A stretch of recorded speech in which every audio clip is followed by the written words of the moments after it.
नमस्कार दोस्तों, स्वागत है आपका आपके अपने ही यूट्यूब चैनल लक्ष्य क्लासेस पर। रोज़ की तरह आज भी हम सामान्य हिंदी के कुछ महत्वपूर्ण प्रश्नों पर चर्चा करेंगे। आप सभी लोग जल्दी से जल्दी जुड़ जाइए और सेशन को शेयर कर दीजिए। जल्दी से जल्दी सभी लोग जुड़ जाइए और सेशन को शेयर कर दीजिए अपने सभी दोस्तों में, ताकि सभी लोग जल्दी से आ सकें। सेशन बहुत ही महत्वपूर्ण है और प्रश्न भी बहुत महत्वपूर्ण हैं। आज प्रश्न संख्या थोड़ी ज़्यादा है क्योंकि आज संडे स्पेशल है भाई। चलिए अब विचार पे बात कर लेते हैं।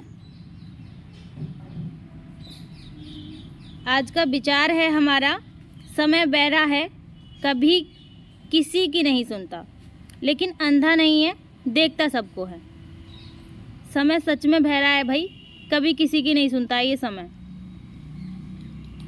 जब आगे चलता है ना, आप कितने भी चिल्लाते रहो उसे, भाई रुक जा, भाई रुक जा, लेकिन समय है वो निकलता ही रहेगा आगे को।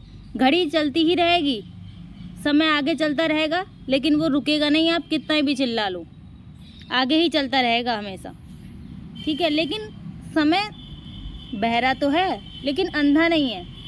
यदि आपके साथ कोई गलत करता है, यदि आप इस समय मेहनत कर रहे हैं और आपको कोई गलत कहता है या कोई कुछ कहता है, तो आपको बहरे बनकर वो समय बिता देना है। लेकिन क्या है, आपको यही देखना है कि आप अंधे नहीं हैं, देख तो सबको रहे ना। समय आने पर एक दिन सबका जवाब मिल जाता है, ठीक है। कहते नहीं है, आपने बुज़ुर्ग लोगों को कहते हुए सुना होगा कि वक्त पर जवाब देंगे। मतलब समय है, देख रहे हैं हम, एक दिन जवाब ज़रूर मिलता है। समय जब जवाब देता है ना, तो बहुत बेहतरीन तरीके से देता है। इंसान इतनी बेहतरीन तरीके से जवाब नहीं दे सकता जितने बेहतरीन तरीके से समय जवाब देता है, ठीक है। समय की बात को ध्यान रखना है आपको। समय बहरा है, किसी की नहीं सुनता, लेकिन भाई अंधा नहीं है, देखता सबको है। चलिए अब प्रश्नों पे चलते हैं, प्रश्न देख लेते हैं। प्रश्न है हमारा, हिंदी की आदि जननी है।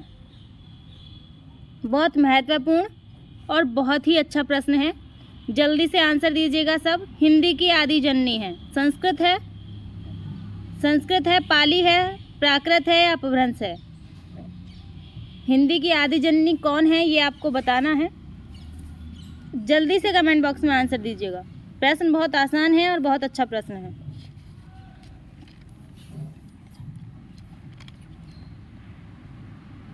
चलिए आंसर ले लेते हैं।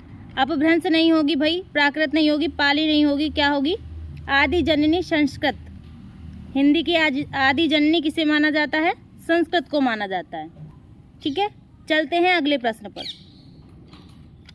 प्रश्न है हमारा, हिंदी भाषा के विकास का सही अनुक्रम कौन सा है? हिंदी भाषा के विकास का हमें सही अनुक्रम बताना है। पाली, प्राकृत, अपभ्रंश या हिंदी? प्राकृत, अपभ्रंश, हिंदी या पाली? अपभ्रंश, पाली, प्राकृत या हिंदी? हिंदी, पाली, अपभ्रंश, प्राकृत? सही अनुक्रम कौन सा होगा, ये आपको बताना है। जल्दी से कमेंट बॉक्स में आंसर दीजिएगा, कौन सा ऑप्शन हमारा सही है। 4 ऑप्शन आपको दिए हुए हैं और आंसर देने के लिए आप स्वतंत्र हैं ही। चलिए आंसर ले लेते हैं, क्या होगा? ए ऑप्शन हमारा यहाँ बिल्कुल सही होगा। पाली, प्राकृत, अपभ्रंश और हिंदी। पाली आई थी पहले, फिर प्राकृत, फिर उससे अपभ्रंश और फिर उस अपभ्रंश से हिंदी। ये सही अनुक्रम है। चलिए चलते हैं अगले प्रश्न पर। भाई जल्दी से सेशन को शेयर कर दीजिए जोरदार तरीके से एक बार, ताकि सभी लोग आ जाएं। प्रश्न बहुत अच्छे हैं। शुद्ध वर्तनी का चयन कीजिए, ये प्रश्न है और आपको शुद्ध वर्तनी देखनी है। निदर्शन शब्द दिया हुआ है, आपको देखना है निदर्शन शब्द कैसे लिखा जाता है शुद्ध वर्तनी में। जल्दी से आंसर दीजिएगा, जल्दी जल्दी आंसर दीजिएगा भाई कमेंट बॉक्स में। निदर्शन शब्द की शुद्ध वर्तनी बतानी है आपको। चलिए आंसर ले लेते हैं, क्या होगा इसका आंसर? आंसर होगा इसका बी ऑप्शन, बिल्कुल सही होगा। निदर्शन इस तरह से लिखा जाता है भाई, आपको बहुत ध्यान से देखना है। कई बार एग्जाम में आया हुआ प्रश्न है ये, निदर्शन शब्द की शुद्ध वर्तनी, ठीक है। सी वाला ऑप्शन इसका सही नहीं है, बी वाला ऑप्शन सही है। निदर्शन ऐसा लिखा जाता है। चलते हैं अगले प्रश्न पर। प्रश्न है हमारा, निराशा शब्द का सही संधि विच्छेद है। शब्द दिया हुआ है निराशा और पूछा है हमसे निराशा शब्द का सही संधि विच्छेद है। जल्दी से कमेंट बॉक्स में आंसर दीजिएगा, कौन सा होगा निराशा शब्द का संधि विच्छेद। 4 ऑप्शन दिए हुए हैं और आंसर देने के लिए आप स्वतंत्र हैं ही। चलिए आंसर दीजिएगा जल्दी से। ये भी बताना है निराशा शब्द में कौन सी संधि होगी। आंसर ले लेते हैं। सी ऑप्शन हमारा बिल्कुल सही होगा, नेह धन आशा। नेह धन आशा होता है निराशा शब्द का संधि विच्छेद। और इसमें कौन सी संधि होती है भाई? विसर्ग संधि होती है। ठीक है, विसर्ग संधि होती है इसमें। चलते हैं अगले प्रश्न पर। बहुत अच्छा प्रश्न है भाई ये। निम्न में से कौन सा शब्द वृद्धि संधि का उदाहरण नहीं है? प्रश्न है हमारा, निम्न में से कौन सा शब्द वृद्धि संधि का उदाहरण नहीं है? जल्दी से कमेंट बॉक्स में आंसर दीजिएगा। सदैव, जलौध, गुरु उपदेश या परमोदय।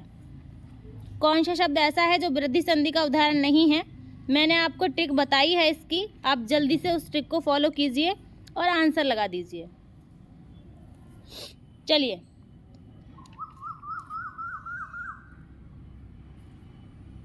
जल्दी से आंसर दीजिएगा भाई। चलिए आंसर ले लेते हैं। सदैव शब्द में 2 एक की मात्रा है, वृद्धि संधि की पहचान है ये। जलौध शब्द में 2 एक की मात्रा है, ये भी वृद्धि संधि है। परमोदय शब्द में 2 एक की मात्रा है, ये भी वृद्धि संधि है। सी ऑप्शन हमारा सबसे अलग दिखाई दे रहा है, गुरु उपदेश। गुरु उपदेश शब्द में कौन सी संधि है जब वृद्धि संधि नहीं है? ये भी देख लेते हैं।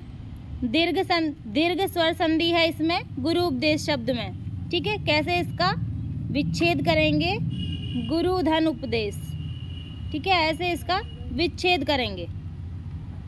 चलिए चलते हैं अगले प्रश्न पर। प्रश्न है हमारा, पुरोहित शब्द का उपसर्ग है। पुरोहित शब्द में कौन सा उपसर्ग है ये हमें बताना है। पुरस, पुर, पुरा या पुर, कौन सा उपसर्ग है पुरोहित शब्द में? जल्दी से कमेंट बॉक्स में आंसर दीजिएगा भाई। चलिए आंसर ले लेते हैं, कौन सा होगा? बी ऑप्शन हमारा बिल्कुल सही है भाई, पुरहा। पुरोहित शब्द में पुरहा उपसर्ग होता है। ठीक है, बी ऑप्शन सही है हमारा। चलिए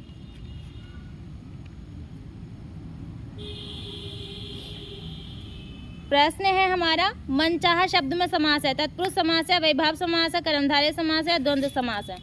कौन सा समास है ये हमें बताना है। जल्दी से कमेंट बॉक्स में आंसर दीजिएगा। थोड़ा जल्दी जल्दी चलते हैं क्योंकि आज प्रश्न संख्या ज़्यादा हैं। चलिए आंसर ले लेते हैं, क्या होगा? मन चाहा। इसका पहले समास विग्रह कर लेते हैं, तभी हमें पता चलेगा कौन सा समास है। मन से चाहा। ठीक है, मन से चाहा, ऐसे इसका समास विग्रह होगा। जब से कारक विभक्ति आई है तो कौन सा समास होगा? जिसमें कारक विभक्ति आती है उसमें तत्पुरुष समास होता है। और कौन सा तत्पुरुष समास है, कभी ये पूछने लग जाए तो करण तत्पुरुष समास है। ठीक है, चलिए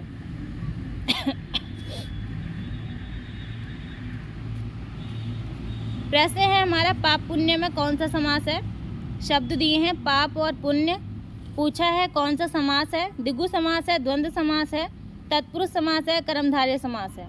जल्दी से कमेंट बॉक्स में आंसर दीजिएगा भाई, कौन सा समास है। समास मैंने बहुत ही अच्छी तरह से आपको पढ़ाए हैं और इसका आंसर बहुत ही आसान है भाई। टेस्ट है ये आपका संडे स्पेशल। अब सभी अपना स्कोर देख लीजिए, कहाँ चल रहे हैं आप। चलिए कैसे लिखेंगे इसको? पाप और पुण्य। ठीक है, पाप और पुण्य ऐसे लिखा जाता है। तो क्या हो गया इसमें? बी ऑप्शन सही है, द्वंद्व समास है। दोनों शब्द क्या है? प्रधान है अपने आप में, दोनों का अस्तित्व है, दोनों का अपना अर्थ है और एक दूसरे के विपरीत भी हैं, और हाइफन भी लगा हुआ है और बीच में और भी लगा हुआ है। कई सारी पहचान द्वंद्व समास की हैं, तो द्वंद्व समास है। चलिए चलते हैं अगले प्रश्न पर। प्रश्न है हमारा, दशानन किस प्रकार का शब्द है?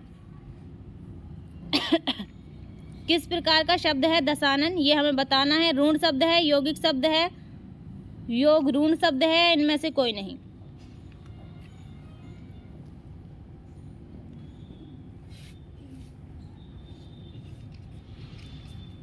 जल्दी से कमेंट बॉक्स में आंसर दीजिए, मैंने ये भी पढ़ाया है आपको। चलिए आंसर ले लेते हैं। ऋण शब्द उन्हें कहते हैं जिसका कोई सार्थक अर्थ ना हो, जिसका खंडन भी करें तो कोई सार्थक अर्थ ना हो, उन्हें ऋण शब्द कहते हैं। ठीक है। यौगिक वो होते हैं जो दो भाषाओं के शब्द जुड़े होते हैं। ठीक है। योग ऋण शब्द कौन से होते हैं? जिनका अर्थ किसी विशेष की ओर संकेत करता है, उन्हें योग ऋण शब्द कहते हैं। कैसे? दशानन शब्द का हम विग्रह करेंगे तो कैसे होगा? 10 है आनंद जिसके, अर्थात रावण, रावण की ओर संकेत कर रहा है। ये आनंद मुख को कहते हैं भाई, याद रखना है आपको, बहुत लोगों को ये पता नहीं होता है। आनंद मुख को कहते हैं। 10 है आनंद जिसके, अर्थात रावण। इसमें सी ऑप्शन हमारा बिल्कुल सही होगा, योग ऋण शब्द है ये। ठीक है। चलते हैं अगले प्रश्न पर। प्रश्न है हमारा, निम्न में शुद्ध वाक्य है। कौन सा शुद्ध वाक्य है? जल्दी से कमेंट बॉक्स में आंसर दीजिएगा। तेरे को कहाँ जाना है? वह घोड़े के ऊपर बैठा है। मुझे कहाँ गया था? मैं पत्र लिखने के लिए बैठा। जल्दी से कमेंट बॉक्स में आंसर दीजिए, प्रश्न बहुत अच्छा है। चलिए आंसर ले लेते हैं, क्या होगा? पहला ऑप्शन हमारा अशुद्ध है भाई, मैंने पहले ही बताया तेरे को मेरे को ये स्टाइल वाला हिंदी में नहीं चलेगा। हिंदी इसको नहीं मानती है, तेरे को मेरे को हिंदी क्या मानती है? तुझे कहाँ जाना है। तेरे को नहीं मानती वो, तुझे कहाँ जाना है। ठीक है। हिंदी कहती है अपनी स्टाइल अपने पास रखो भाई, तुझे कहाँ जाना है, ये गलत हो गया हमारा। तेरे को नहीं होगा। वह घोड़े के ऊपर बैठा, ये भी गलत है। कैसे होता? घोड़े के ऊपर थोड़ी ना बैठेगा, ऐसे थोड़ी ना बोलेंगे इसे, घोड़े पर बैठा ऐसे बोलेंगे तब ज़्यादा अच्छा लगेगा। वह घोड़े पर बैठा है, ये ज़्यादा अच्छा लगेगा इससे, वह घोड़े के ऊपर बैठा। ठीक है। मुझसे कहा गया था, ऐसे होना चाहिए था, मुझसे कहा गया था। मुझे कहा गया था, ये तो गलत है ना, मुझे कहा गया था, मुझसे कहा गया था, यहाँ पे से और लगना रह गया था, मुझसे कहा गया था। ठीक है। डी ऑप्शन हमारा बिल्कुल सही है, मैं पत्र लिखने के लिए बैठा। चलते हैं अगले प्रश्न पर। प्रश्न है, सब कुछ समाप्त हो गया में विशेषण है। सब कुछ समाप्त हो गया शब्द में कौन सा विशेषण है? यहाँ सब कुछ शब्द में विशेषण बताना है भाई। सब कुछ समाप्त हो गया इस शब्द में विशेषण बताना है। कौन सा विशेषण है? अनिश्चित संख्यावाचक, निश्चित संख्यावाचक, परिमाण बोधक विशेषण या गुणवाचक विशेषण? जल्दी से कमेंट बॉक्स में आंसर दीजिएगा, बहुत महत्वपूर्ण प्रश्न है ये। चलिए आंसर ले लेते हैं। संख्यावाचक विशेषण दो तरह के होते हैं। कैसे होते हैं? उनके दो पार्ट होते हैं, एक अनिश्चित संख्यावाचक, एक निश्चित संख्यावाचक। गुणवाचक इसमें नहीं होगा, ये पहले ही कट गया है। परिमाणवाचक इसमें नहीं होगा, किसी चीज़ का परिमाण नहीं बता रहा है। सब कुछ खत्म हो गया है। ठीक है। कहीं पर आग लग जाए या कोई अनहोनी हो जाए तो कहते नहीं है भाई वहाँ सब कुछ खत्म हो गया है, मतलब मात्रा उसकी पता नहीं है अभी कितना खत्म हुआ है।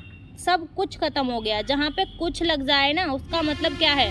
अनिश्चित संख्या है भाई। सब कुछ में अभी मात्रा पता नहीं है। ठीक है।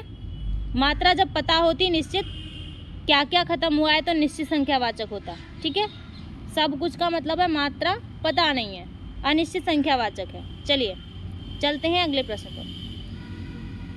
मोहन पढ़ता है।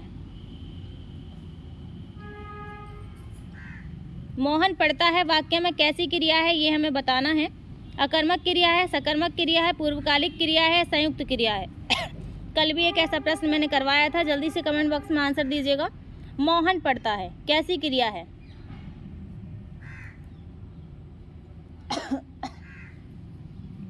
चलिए आंसर ले लेते हैं भाई। 30 सेकंड में आंसर देना है आपको। 30 सेकंड में जिसका आंसर आ गया वही सही है। चलिए आंसर ले लेते हैं, क्या होगा? मोहन पढ़ता है, बी ऑप्शन सही होगा। सकर्मक क्रिया है भाई, मोहन पढ़ता है।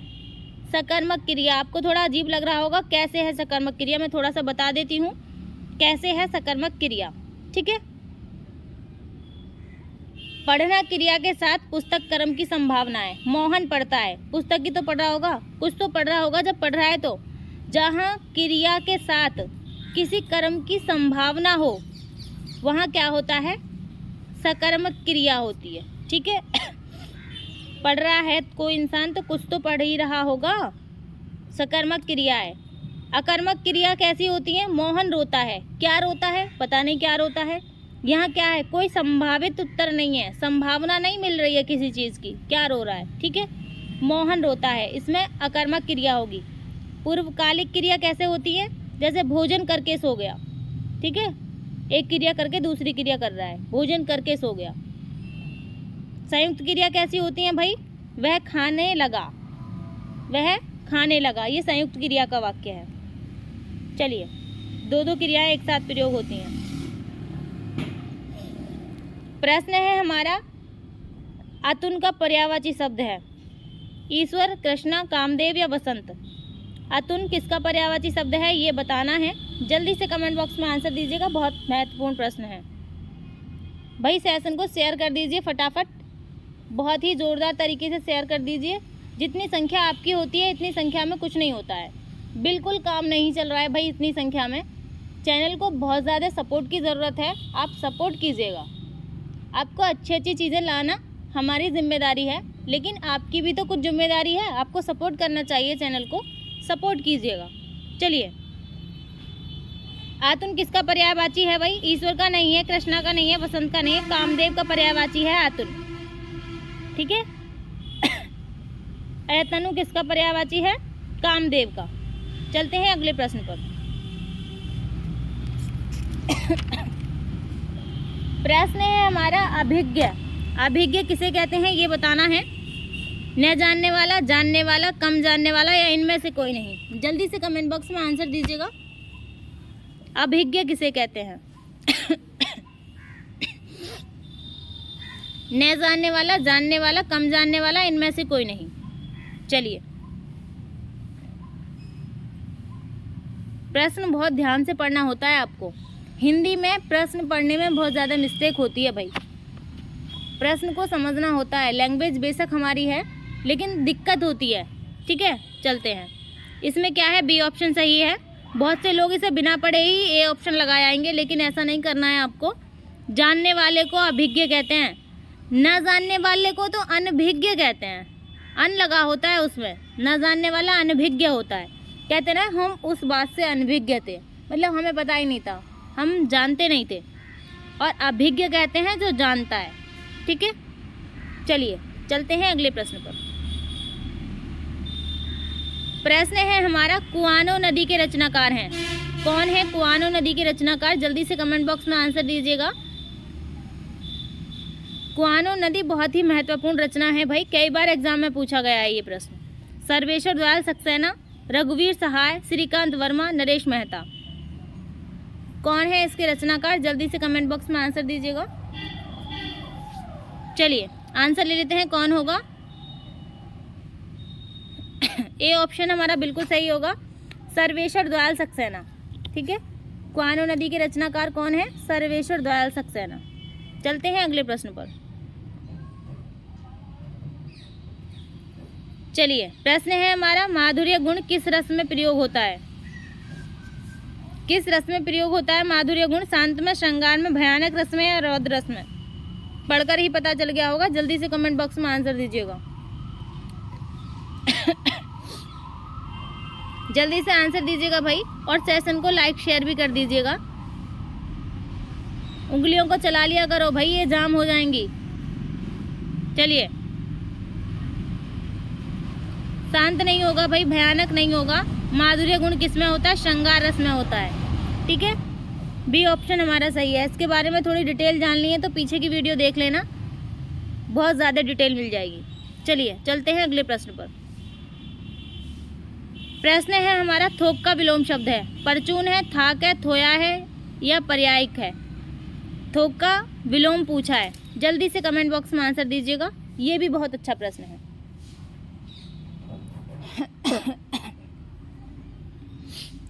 चलिए आंसर ले लेते हैं, क्या होगा। थोक का विलोम शब्द क्या होता है, परचून होता है। थोक का मतलब होता है सामानों को एक साथ बेचना, और परचून का मतलब होता है एक एक करके बेचना। ठीक है, चलिए चलते हैं अगले प्रश्न पर।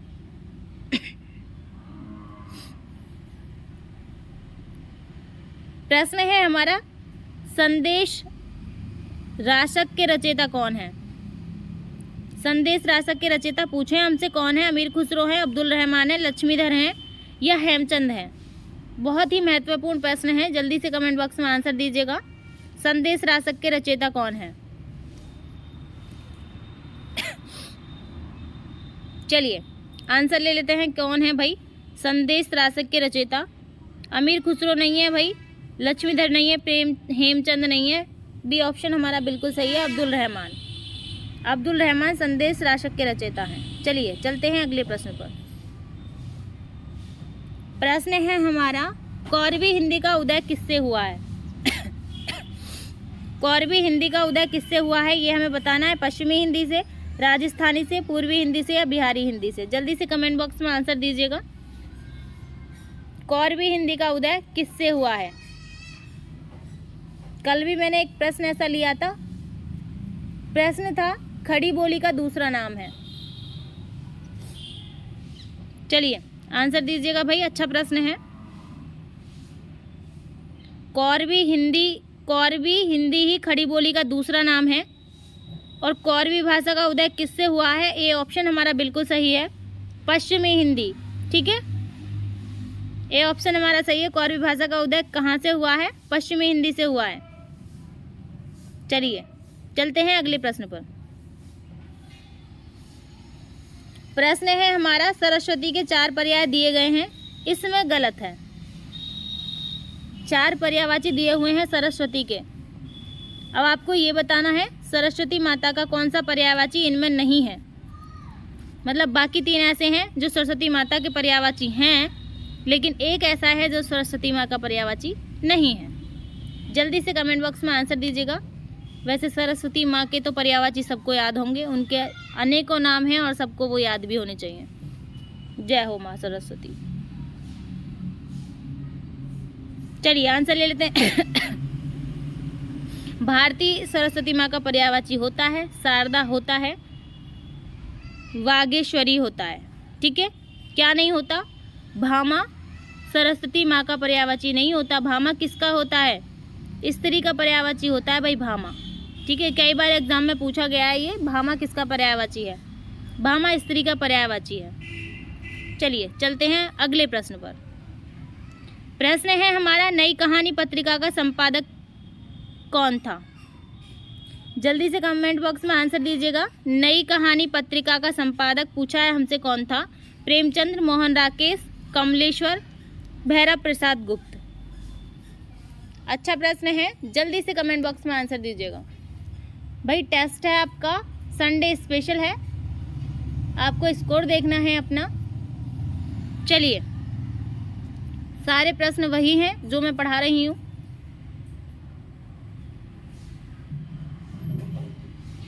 ऑप्शन कौन सा होगा? नई कहानी, सी ऑप्शन सही है, कमलेश्वर। नई कहानी पत्रिका का संपादक किसने किया था? कमलेश्वर ने किया था। चलते हैं अगले प्रश्न पर। प्रश्न है, जो परीक्षा में उत्तीर्ण न हो उसे क्या कहते हैं? बहुत अच्छा प्रश्न है भाई। जो परीक्षा में उत्तीर्ण न हो उसे क्या कहते हैं? असफल कहते हैं, अनुत्तीर्ण कहते हैं, अयोग्य कहते हैं, अवनति कहते हैं? क्या कहते हैं? चलिए आंसर ले लेते हैं भाई।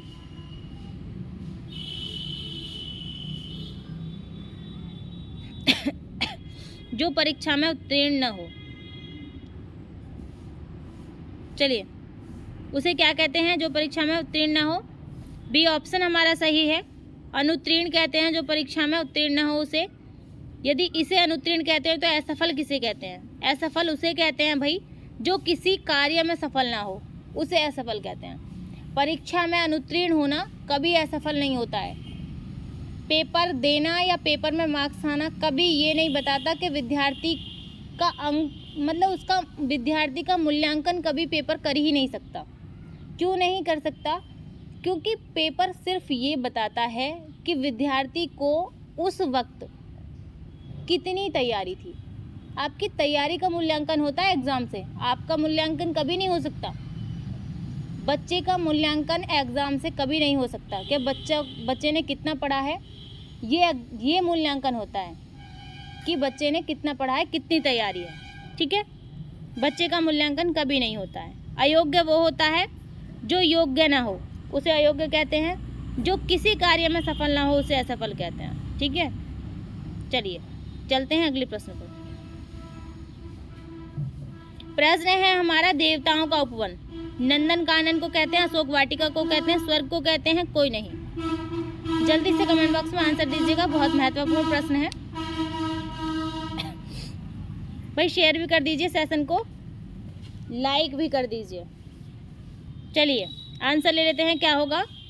देवताओं का उपवन क्या होता है, नंदन कानन। पहले भी मैंने करवाया है ये।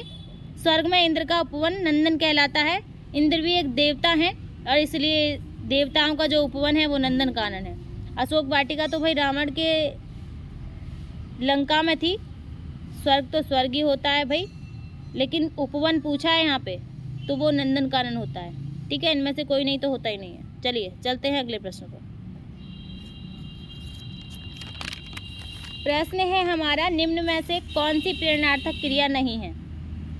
जल्दी से कमेंट बॉक्स में आंसर दीजिएगा, कौन सी प्रेरणार्थक क्रिया नहीं है। लिटाना, सीखना, बुलाना या जगाना। चलिए जल्दी से बताइए।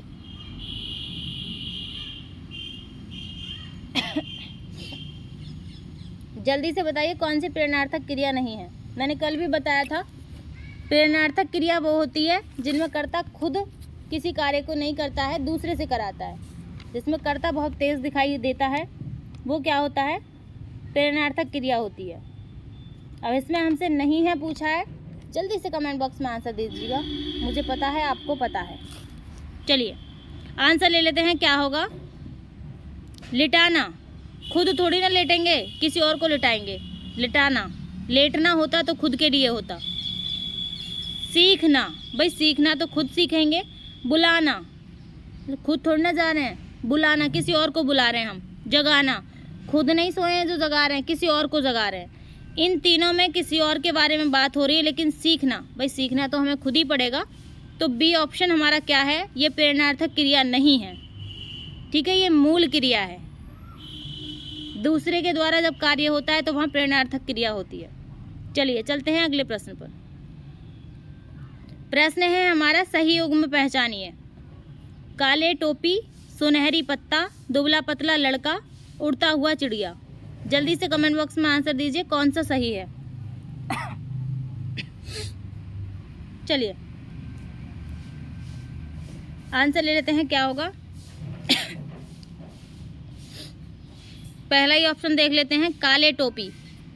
क्या ऐसे लिखा जाता है काले टोपी, कैसे लिखते हैं इसको। टोपी है तो भाई काली होगी, काले क्यों होगी, टोपी काली होगी। ठीक है, स्त्रीलिंग शब्द है। पत्ता सुनहरी, सुनहरी नहीं होगा, पत्ता है तो सुनहरा होगा, सुनहरा पत्ता। ठीक है, दुबला पतला लड़का, भाई ये तो सही है, लड़का है तो दुबला पतला है, ये विशेषण लगा हुआ है, विशेषण है, ये गुणवाचक विशेषण है। लड़के की विशेषता बता रहा है कि लड़का दुबला पतला है। उड़ता हुआ चिड़िया, भाई चिड़िया कोई उड़ता हुआ थोड़ी ना होती है, उड़ती हुई होती है। ठीक है, उड़ती हुई। चलिए बी, यहाँ पे सी ऑप्शन हमारा सही है, लड़का दुबला पतला, और सब में मिस्टेक है। चलते हैं अगले प्रश्न पर। प्रश्न है हमारा, श्रोता के लिए किस सर्वनाम का प्रयोग किया जाता है। उत्तम पुरुषवाचक सर्वनाम, मध्यम पुरुषवाचक सर्वनाम, अन्य पुरुषवाचक सर्वनाम, उपयुक्त सभी गलत हैं। ध्यान देना, उपयुक्त सभी गलत है भी दे रखा है। चलिए जल्दी से कमेंट बॉक्स में आंसर दीजिएगा, प्रश्न बहुत अच्छा है। कल भी मैंने इस तरह का प्रश्न करवाया था, जिन लोगों ने ध्यान से क्लास सुनी होगी वो फटाफट से आंसर बता देंगे। आंसर ले लेते हैं, अब क्या होगा। श्रोता के लिए कल मैंने बताया था, उत्तम पुरुष जो होता है वो वक्ता होता है, मध्यम पुरुष जो होता है वो श्रोता होता है, अन्य पुरुष जो होता है वो होता है जिसके बारे में बात होती है। ठीक है, उत्तम पुरुष वो होता है जो बात कह रहा होता है, दूसरा पुरुष वो होता है जो बात सुन रहा होता है, तीसरा पुरुष या अन्य पुरुष वो होता है जिसके बारे में बात कर रहे हैं। मैं, मुझे, ये, हम, ये आएगा वक्ता में। मध्यम पुरुष में कौन सा आएगा? तू, तुम, तुम्हारा।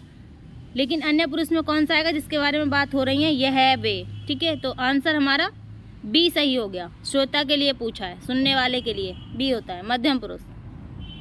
चलिए चलते हैं अगले प्रश्न पर। प्रश्न है, आपका घर जिस शहर में है उस शहर का नाम संज्ञा का कौन सा भेद सूचित करता है? आपका घर जिस शहर में है उस शहर का नाम संज्ञा का कौन सा भेद सूचित करता है? मतलब आप सभी लोग जहाँ से भी हों उस शहर का नाम लिखो और बताओ वो कौन सी संज्ञा का उदाहरण है। व्यक्तिवाचक संज्ञा है, जातिवाचक संज्ञा है, समूहवाचक संज्ञा है, भाववाचक संज्ञा है।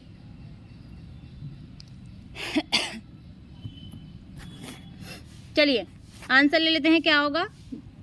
जिस शब्द से किसी एक वस्तु या एक व्यक्ति का बोध हो या एक जगह का बोध हो वो व्यक्तिवाचक संज्ञा होती है। एक शहर, जिस शहर में आप रह रहे हैं एक शहर होगा ना, मतलब प्रेजेंट में रह रहे हैं वो पूछ रहा है। ऐसे नहीं कभी कहने लगो आप मेरे गांव में घर वहाँ है, वो उस शहर में आता है, अब मैं रह रहा हूँ यहाँ, तो ये हो गया। नहीं, जिस शहर में आप रह रहे हैं पहले ही बोल रहा है वो। आपका घर जिस शहर में है उस शहर का नाम किस संज्ञा में आता है? मतलब आप कहाँ है आपका घर? बुलंदशहर में है भाई, BSR में आपका है घर। ठीक है, बुलंदशहर। बुलंदशहर किस में आएगा? व्यक्तिवाचक में आएगा। ठीक है, बहुत सारे शहर नहीं है बुलंदशहर के, जातिवाचक में आएगा, व्यक्तिवाचक। चलते हैं अगले प्रश्न पर। प्रश्न है हमारा, कड़ाही से गिरा चूल्हे में आ पड़ा, इसका भाव क्या है? एक विपत्ति से छूटकर दूसरी में आ जाना, कढ़ाई और चूल्हा पास पास होता है, एक बार भूल होती है तो बार बार होती है, कढ़ाई चूल्हे से गिर गई। अरे वाह, बहुत अच्छा प्रश्न है भाई, रोचक प्रश्न है। जल्दी से कमेंट बॉक्स में आंसर दीजिएगा। बहुत ही आसान प्रश्न है, एकदम लट्टू। चलिए आंसर ले लेते हैं। कढ़ाई चूल्हे से गिर गई, ये तो कोई बात नहीं है भाई। एक बार भूल होती है तो बार बार होती है, ये भी कोई बात नहीं है। ऐसा ज़रूरी नहीं है बार बार करेंगे हम। एक बार जल जाएंगे तो दोबारा आग में हाथ थोड़ी ना डालेंगे। कढ़ाई और चूल्हा पास पास होता है, कढ़ाई चूल्हे के ऊपर रखी होती है भाई, पास पास कहाँ होता है? ए ऑप्शन सही है। एक विपत्ति से छूटकर दूसरी में आ पड़ना, मतलब कढ़ाई से गिरा और चूल्हे में आ पड़ा। चलिए चलते हैं अगले प्रश्न पर। प्रश्न है हमारा, दूध का दूध पानी का पानी, लोकोक्ति का उदाहरण। उदाहरण नहीं भाई, अर्थ। लोकोक्ति का अर्थ बताना है। दूध का दूध और पानी का पानी। उचित न्याय करना, दूध पानी अलग करना, अन्याय करना या दूध में पानी मिलाना। चलिए जल्दी से कमेंट बॉक्स में आंसर दीजिए।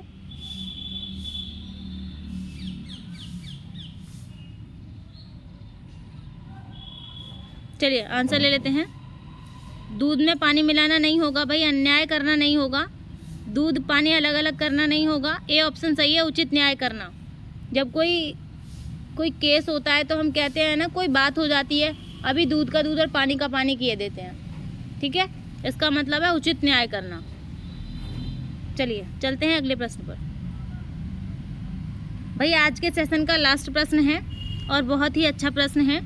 इनमें से कौन सा वाक्य शुद्ध है? सीता ने यह कहा, सीता ने यह कही, सीता यह कही, सीता यह कहा। जल्दी से कमेंट बॉक्स में आंसर दीजिएगा कौन सा ऑप्शन सही है। आशा करती हूँ सेशन आपको अच्छा लगा होगा। भाई शेयर कर दिया करो सेशन को, बार बार मत कहलवाओ। बता दिया है आपके सपोर्ट की ज़रूरत है तो सपोर्ट कीजिएगा प्लीज़। आपसे विनम्र निवेदन है, सेशन को शेयर कीजिएगा। चलिए आंसर ले लेते हैं। सीता ने यह कहा, ये नहीं होगा। सीता ने यह कही, ये नहीं होगी। सीता ने यह कही, ए ऑप्शन सही होगा। सीता ने यह कहा, ठीक है, ए ऑप्शन यहाँ बिल्कुल सही है। चलिए ये आपका टेस्ट हो गया है, आप अपना स्कोर देख सकते हैं क्या है। इतनी देर तक बने रहने के लिए भाई धन्यवाद। आप सभी का बहुत बहुत धन्यवाद। जो लोग लक्ष्य क्लासेस से जुड़े हुए हैं, तहे दिल से शुक्रिया उनका। और जो लोग हमारा सपोर्ट कर रहे हैं भाई, उनका भी शुक्रिया। जो नहीं कर रहे हैं उनका भी शुक्रिया भाई। लाइक शेयर और सब्सक्राइब करते रहिएगा।